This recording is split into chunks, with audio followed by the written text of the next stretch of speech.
teman-teman sedang mendengarkan mengenai podcast Mengungkap Kehidupan Terancam. Pada podcast hari ini kita akan menggali lebih dalam lagi mengenai spesies-spesies yang terancam dan juga bagaimana nih kita bisa berkontribusi untuk tetap melindungi mereka. Di sini saya Habibah sebagai pemandu podcast hari ini. Oh ya teman-teman, kalian sudah melihat kan di sini ada dua bintang tamu kita nih, mas-mas yang tampan-tampan ini. Nah, kebetulan dua spesies ini berasal dari status Red List IUCN nih sama nih teman-teman. Dari spesies yang termasuk dalam kategori endangered atau terancam punah. Sebelumnya nih ada keunikan loh dari kedua spesies ini, ada yang gak punya telinga dan juga ada yang gak punya ekor nih teman-teman. Kalian mau kenalan gak nih? Nah, kita kenalan terlebih dahulu nih dari yang gak punya telinga deh. Halo, perkenalkan namaku Lantanotus brunensis atau Mbak E dan teman-teman bisa manggil aku si biawak tak bertelinga. Tapi itu aku nggak budek loh Mbak, aku masih bisa denger. Iya. Walaupun nama lokalku tuh biawak tak bertelinga, tapi kan yang nggak ada tuh bentuk eksternal telinganya aja, bukan fungsinya gitu. Oh, ternyata unik juga ya. Ada loh ternyata ya hewan yang tidak memiliki telinga seperti Mas Biawak ini. Wah, seru sekali nih. Selanjutnya kita bergeser nih ke, aduh dingin sekali ini, hawa-hawanya cool sekali nih. Tapi dia nggak punya ekor nih teman-teman. Boleh perkenalan gak nih Mas? Boleh dong. Halo teman-teman semua. Halo Mbak, Mas. Halo. Nah, kenalin, nama aku Simpalangus Sindactylus atau biasanya disebut dengan nama Siamang. Atau di Pulau Sumatera lebih dikenal lagi dengan nama Owa Sumatera. Nah, aku ini merupakan salah satu spesies primata yang tidak memiliki ekor loh. Wah, unik sekali ya. Iya. Selain tidak memiliki ekor, aku juga memiliki keunikannya lain, Mbak. Apa itu Mas? Nah, aku itu memiliki yang namanya kantung gular, Mbak, di tenggorokanku. Nah, kantung gular ini berfungsi untuk suaraku. Jadi, karena aku memiliki kantung gular, aku itu memiliki suara yang paling keras di antara primata lainnya, Mbak. Jadi, ya, bisa dibilang aku itu primata yang paling berisik, begitu, Mbak. Oh, ternyata image schoolnya berbeda ya teman-teman. Ternyata tidak sekul itu. Jadi ternyata Mas ini spesies yang cukup berisik ya karena memiliki kantong gular itu tadi. Nah, setelah kita tahu nih, kita sudah perkenalan. Pasti mas-mas berdua ini kan dari asal dan habitat yang berbeda nih sepertinya. Boleh dijelaskan dari Mas Siamang dulu? Oke. Jadi saya sebagai spesies primata tentunya habitat alami saya itu hutan tropis, Mbak. Nah, hutan tropis ini khususnya di wilayah Asia Tenggara seperti di Semenanjung Malaysia, terus di kawasan selatan Semenanjung Thailand, dan juga saya itu tersebar luas di Indonesia, khususnya itu di Pulau Sumatera. Jadi ya, karena hutan tropis itu dia itu menyediakan berbagai macam jenis makanan yang cocok untukku. Jadi selain itu juga hutan tropis ini kan memiliki tutupan lahan berupa pohon-pohon yang tinggi. Jadi itu sangat cocok juga untuk aktivitasku sehari-hari untuk berpindah dari pohon yang satu ke pohon lainnya. Jadi ya memang cocok untuk aku hidup di hutan tropis. Begitu. Wah, ternyata seru sekali ya teman-teman. Kita bisa hidup bebas gitu ya. Kalau Mas Siamang ini hidup bebas di hutan-hutan dari Sumatera. Jadi kita bisa nih ketemu masnya di Sumatera nih. Bisa. Nah, selanjutnya kita beralih nih ke yang nggak punya telinga. Habitatnya seperti apa sih Mas? Kalau aku tinggalnya di dekat aliran sungai dan habitat utamaku tuh kubangan air atau yang berlumpur di tepian sungai kecil. Makanya aku hidup sebagai makhluk dengan ekosistem hutan hujan di Pulau Kalimantan, Mbak. Persebaranku tuh di antara perbatasan Malaysia sama Kalimantan. Ada Kalimantan Barat, Kalimantan Timur, sama Kalimantan Utara. Di situ ada akunya.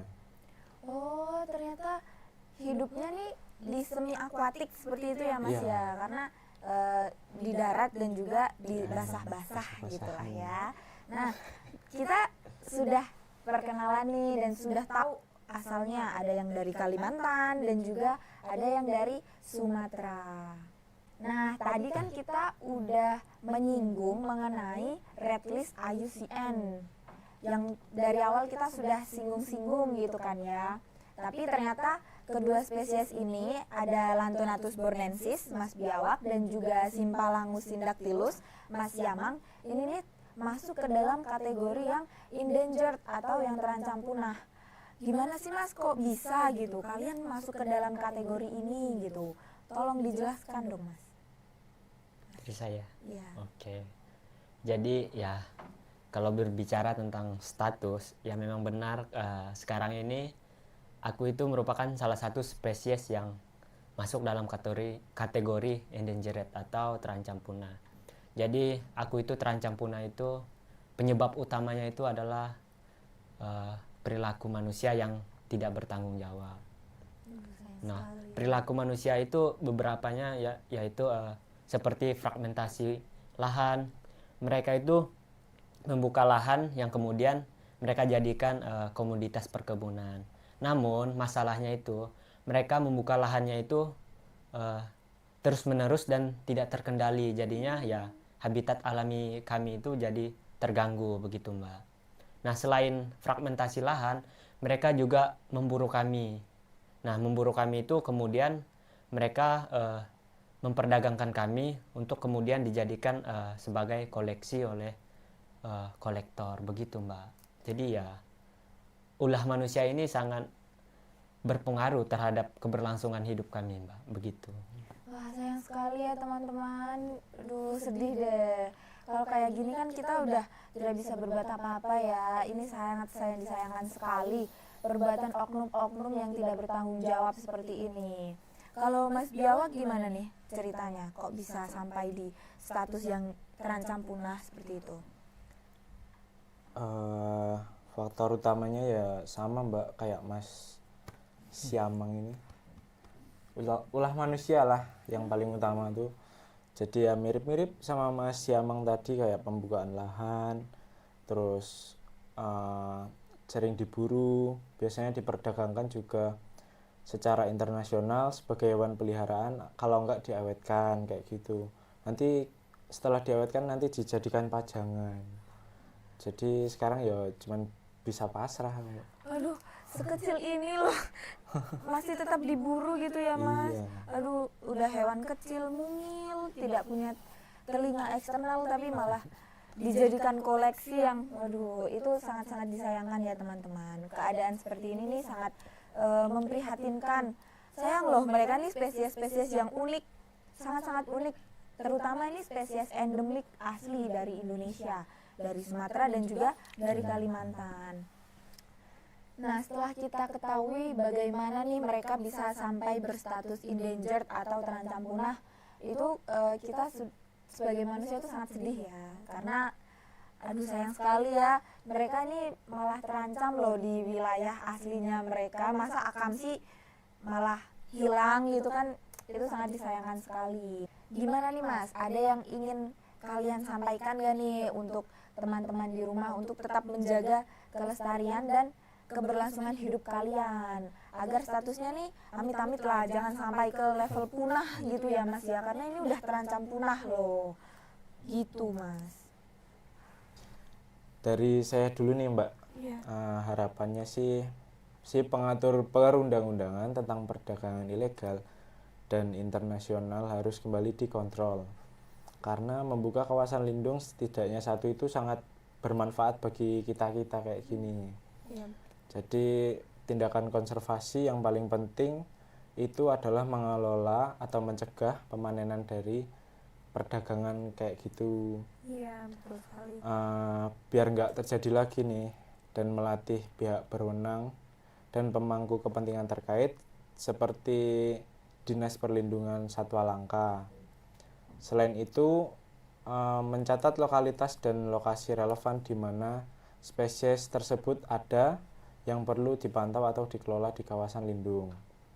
Jadi staf Taman Nasional juga perlu mengendalikan aktivitas pengumpulan ilegal kalau bisa. Betul sekali ya teman-teman yang disampaikan Mas Biawak ini. Nah, mungkin pemerintah atau jajarannya dapat mengatur lebih tegas lagi mengenai perundang-undangan untuk melindungi spesies-spesies yang berpotensi disalahgunakan oleh oknum-oknum yang tidak bertanggung jawab seperti itu. Nah, untuk Mas Yamang nih gimana harapannya? Nah, kalau dari saya sendiri, yang paling utama itu harapan saya, yang pertama itu para oknum-oknum ini semoga cepat sadar agar kami ini tidak memasuki kategori punah. Jadi ya, kalau para oknum-oknum ini sudah sadar, ya kemungkinan kita masih bisa untuk melanjutkan kehidupan kita. Nah, lalu yang kedua itu ya samalah sama Mas Biawak harapannya. Semoga ya pemangku kepentingan yang mengatur perundang-undangan tentang perlindungan satwa-satwa langka itu ya hukumnya lebih digalakkan lagi agar ya para oknum-oknum ini takut dan juga memiliki efek jera untuk memburu kami. Jadi ya dengan adanya hukum yang sudah digalakkan, otomatis mereka memiliki rasa takut dan juga jera, ya mereka pastinya tidak akan memburu kami. Jadi itu harapan dari saya sendiri, Mbak. Nah, itu tadi ya ternyata harapan dari kedua spesies yang asli dari Indonesia dan juga memiliki keunikan dan karakteristiknya mereka masing-masing, karena cukup memprihatinkan sekali ya Mas perbuatan oknum-oknum yang tidak bertanggung jawab tersebut. Jadi mari kita dengarkan dari harapan-harapan kedua spesies ini, semoga harapannya dapat terwujud. Wah, ternyata seru sekali nih sesi sharing kita hari ini dengan dua spesies ini. Ada Lantanotus burnensis, Mas Biawak, dan juga ada Symphalangus syndactylus, Mas Yamang. Nah, jadi ya pelajaran yang bisa kita ambil ialah jangan menyalahgunakan kekuasaan ataupun bertindak semena-mena terhadap lingkungan sekitar kita, karena kita tidak tahu ya Mas ya, itu berdampaknya itu seberapa besar untuk lingkungan kita, mau di lingkungan yang di sekitar kita ataupun lingkungan yang jauh dari jangkauan kita juga, karena mas-masnya juga ini ternyata terdampak gitu ya. Nah, terakhir nih sebelum kita tutup, bagaimana sih tips-tips kecil atau langkah-langkah sederhana untuk teman-teman kita, terutama yang masih dalam jenjang pendidikan ataupun masyarakat awam nih, masyarakat luas, untuk dapat tetap menjaga kalian agar selalu ada di Indonesia tercinta ini. Gimana nih Mas? Mulai dari saya ya? Boleh. Oke. Jadi buat teman-teman, kalau masih ingin melihat spesies-spesies endemik seperti saya dan juga Mas Biawak, nah ada beberapa tips nih yang boleh teman-teman lakuin. Tipsnya ya cukup mudah sih. Nah, teman-teman bisa memanfaatkan media sosial seperti TikTok ataupun juga Instagram untuk mengkampanyekan bahwasannya kami ini merupakan spesies endemik. Jadi ya kami perlu dilindungi agar kami bisa tetap berlangsung hidup. Nah, itu teman-teman bisa dalam bentuk apapun seperti feed ataupun yang lainnya. Jadi ya dengan tips kecil tersebut teman-teman sudah melakukan langkah kecil yang akan berdampak besar bagi keberlangsungan hidup kami. Nah, mungkin ada tips tambahan dari Mas Biawak. Tambahan sedikit aja. Selain itu, teman-teman juga bisa mendukung program konservasi yang berfokus pada spesies langka seperti kita dengan cara memberikan donasi sukarela untuk organisasi yang bekerja yang melindungi kita dari ancaman, tapi juga biar pada semangat atau kerjanya. Iya, betul sekali nih. Dari tips-tips Masnya berdua nih, kita sudah tahu nih, karena kita bisa memulai dengan langkah kecil dari kita berkampanye di media sosial saja itu sudah bisa berdampak besar ya untuk kehidupan kedua spesies seperti ini dan juga teman-teman yang lainnya.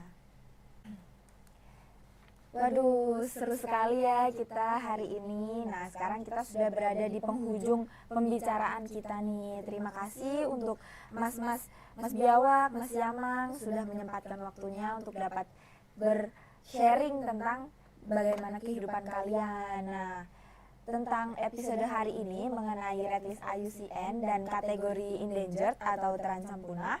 Kita telah menjelajahi keberadaan spesies-spesies yang berjuang untuk bertahan hidup di dunia yang telah berubah seperti ini. Sudah tua. Iya, betul. Nah, teman-teman harus ingat nih, karena ada lebih dari 44.000 spesies yang masih terancam punah.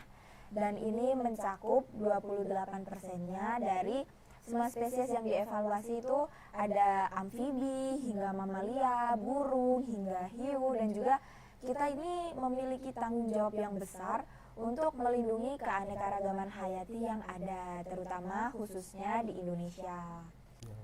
Nah, tadi kita sudah mendengarkan cerita tentang Mas Biawak dan juga Mas Yamang nih. Keduanya nih masuk loh ke dalam kategori endangered atau terancam punah. Nah, tapi kita tidak boleh berhenti di situ saja ya teman-teman. Mari kita sama-sama mengambil tindakan langkah yang sangat sederhana sekali.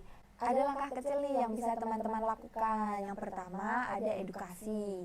Sebelum kita mengedukasi orang lain, alangkah baiknya kita dapat mengedukasi diri kita sendiri mengenai pentingnya konservasi dan juga perlindungan spesies-spesies terancam. Karena langkah kecil itu berasal dari diri kita sendiri.